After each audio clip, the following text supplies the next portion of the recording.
Hello, hello, hello. Happy Friday, end of week. Wonderful warm day in Melbourne today. And I just want to talk to you about the success myth. I've been talking to a few people lately, and, I hear often people say about people who become super successful, that they're lucky and, they followed certain paths, they got a hand up, they went to university, they got opportunities in corporate and so on. One of my favorite writers and hero is J.K. Rowling. I obviously for her success in the Harry Potter series as a writer myself, and especially someone who loves all things magical, mysterious, mystical, which is why, I don't know if you can see my virtual background, is a crystal cave with a little waterfall. So I chose that for a reason, kind of imagining that I'm sitting in a little bit of my own magical environment. But I want to talk about the success myth. So we all know that, J.K. Rowling became the first billionaire author. And her story began, over 25 years ago. Her mother died. She took a teaching job in Portugal, fell in love. Her marriage was a disaster, returned back to the UK with a daughter.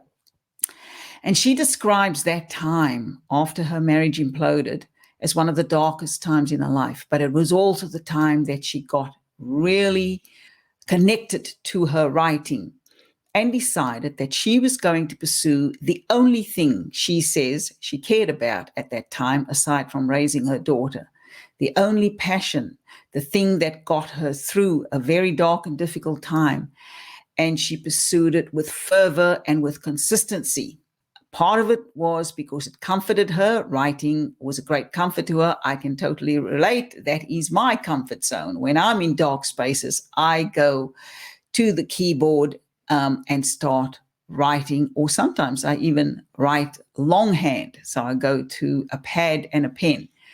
And she, as J.K. Rowling, wrote the Harry Potter over a number of years, sent it out to a number of agents and was rejected many times. And then it was picked up by Bloomsbury, I think after the 13th rejection, and published, obviously read by that particular agent's daughter, who loved it and asked her father to have a go at publishing it, right?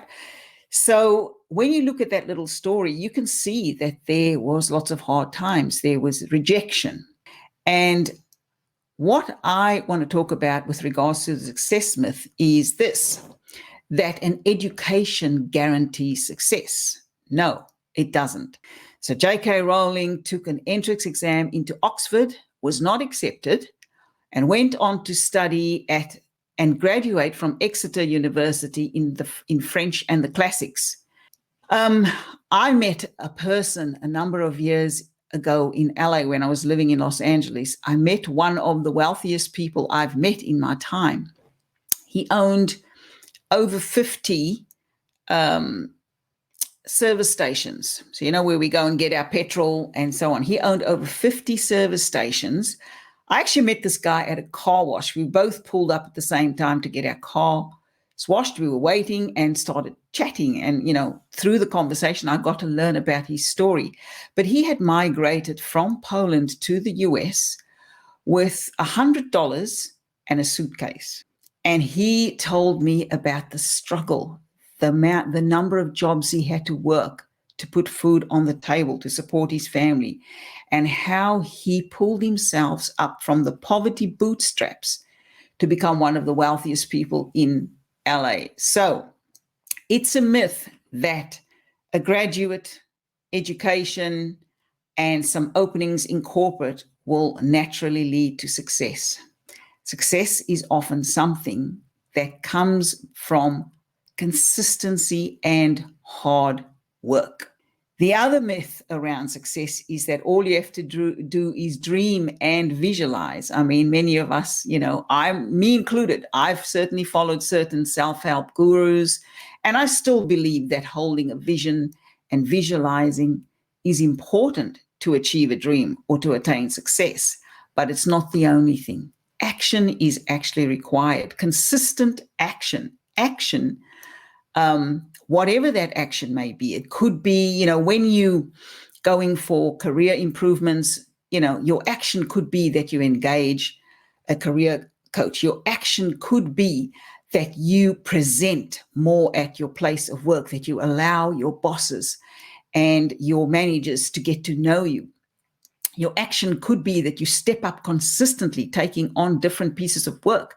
So you are known as someone who's reliable. So when promotions and the like comes around, you front of mind for people because they get to know you as an action taker. So, it's not just about dreaming, having a visualization and sitting back and waiting, for something to happen. That's not how success happens.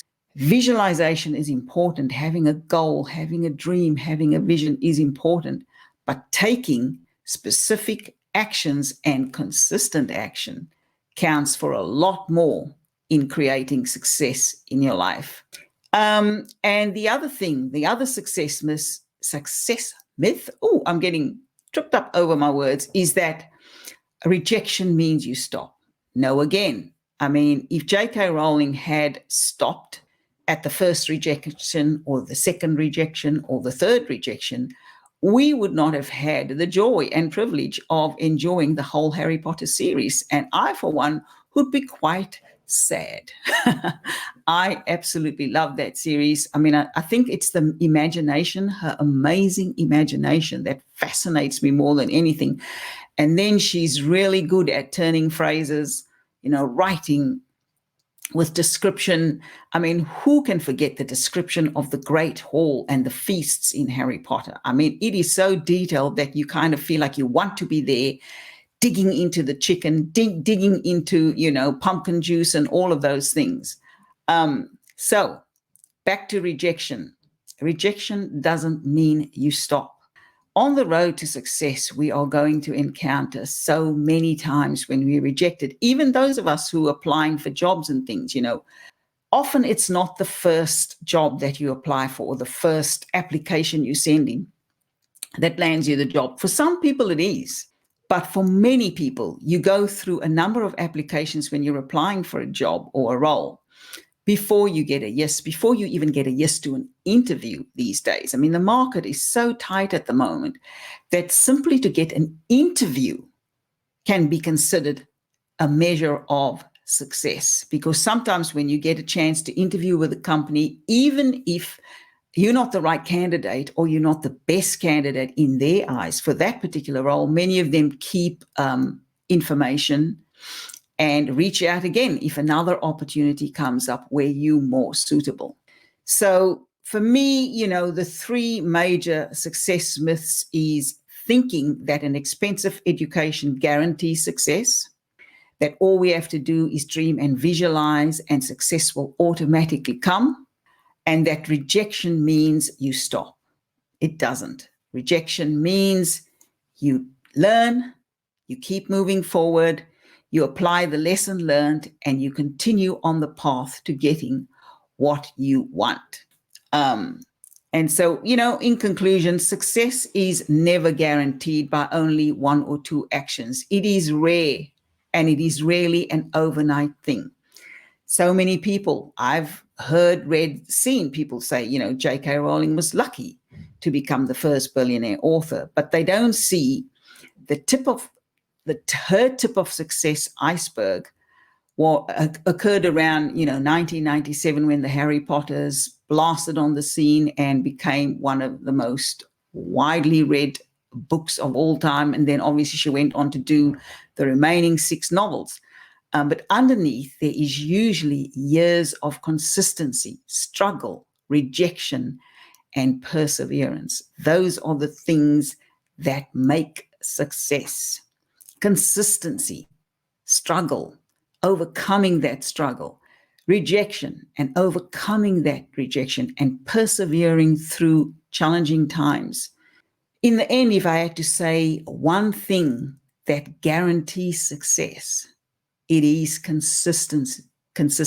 And by that, I mean consistently getting up when you fall, consistently doing the action that requires the success, even when applying for jobs. It's consistent reaching out, building networks, creating networks through LinkedIn, consistently looking at how things change in the hiring market, making sure your resume is up to date, consistently adding your wins and achievements to your resume, consistently engaging on LinkedIn so that you rank up well in your profile, and consistently studying and understanding job descriptions so that when you draft your cover letter to apply for a role, you're lining up consistently to the selection criteria. It's not rocket science, but it does take effort, it does take consistency, and it does take perseverance. Those are the keys to success, not the other success myths that we consistently hear about, the expensive education, the dreaming and visualization with little or no action, and stopping when you get rejected. It's all about perseverance, and it's all about consistency. I wish you a happy Friday and a happy weekend. And for those of you who have sun and warmth today, get out there and enjoy the sun and have a wonderful time. Bye for now.